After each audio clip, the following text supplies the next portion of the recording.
Hi dears, ഞാൻ പ്രീത. ഇന്ന് ഞാനിവിടെ ഉണ്ടാക്കുന്നത് ചെറിയ ഉള്ളിയും പെപ്പറും തേങ്ങ കൊത്തിയിട്ടിട്ടുള്ളൊരു ചിക്കനിൽ കുറച്ച് ഉപ്പിട്ടു, കുറച്ച് മഞ്ഞൾപ്പൊടി ഇട്ടു, കുറച്ച് ഗരം മസാല ഇട്ടു, കുറച്ച് കാശ്മീരി ചില്ലി ഇട്ടു, ക്രഷ്ഡ് കുരുമുളക് ഇടുവാണ്. അത് കുറച്ച് കൂടുതലായിട്ട് ഇടുന്നുണ്ട്. ഇത്തിരി തൈരും ഇടുകയാണ്. അതിനുശേഷം നന്നായി മാറിനേറ്റ് ചെയ്ത് 10 മിനിറ്റ് ഫ്രീസറിൽ വെക്കുകയാണ്. 10 മിനിറ്റ് കഴിഞ്ഞതിന് ശേഷം പാൻ അടുപ്പിൽ വെച്ച് എണ്ണ ഒഴിച്ചു. അതിൽ ചെറിയ ഉള്ളി 1 കിലോ ചിക്കന് ഞാൻ 1/4 കിലോ ഉള്ളി എടുത്തിട്ടുണ്ട്. അതൊന്ന് വഴറ്റിയെടുക്കുകയാണ്. വഴറ്റിയെടുത്ത ശേഷം ഇത്തിരി തേങ്ങാക്കൊത്ത് ആഡ് ചെയ്യുകയാണ്.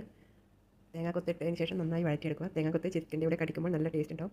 ഇത്തിരി ഇഞ്ചി വെളുത്തുള്ളി പേസ്റ്റും ആഡ് ചെയ്തു. അപ്പോൾ നന്നായി വഴറ്റിയെടുക്കുക. അതിനുശേഷം മാറിനേറ്റ് ചെയ്ത ചിക്കൻ ഇതിൽ ആഡ് ചെയ്തു. കൂടെ മല്ലിയിലയും ആഡ് ചെയ്തിട്ടുണ്ട്. അപ്പോൾ ഓരോ കറിവേപ്പിലയും ഞാനിട്ടു. വെള്ളം വറ്റിയ ശേഷം ക്യാപ്സിക്കം ഇട്ടു. ഒരു വലിയ ക്യാപ്സിക്കം തന്നെ ഇട്ടിട്ടുണ്ട്. അപ്പോൾ ഇപ്പോൾ ഡ്രൈ ആയി വന്നു. അപ്പോൾ ചിക്കൻ റെഡിയായി. പെപ്പറും ചെറിയ ഉള്ളിയും തേങ്ങാക്കൊത്തും കൂടിയുള്ള ചിക്കൻ റെഡി ആയിട്ടുണ്ട്. ചപ്പാത്തിയുടെ വഴിയോ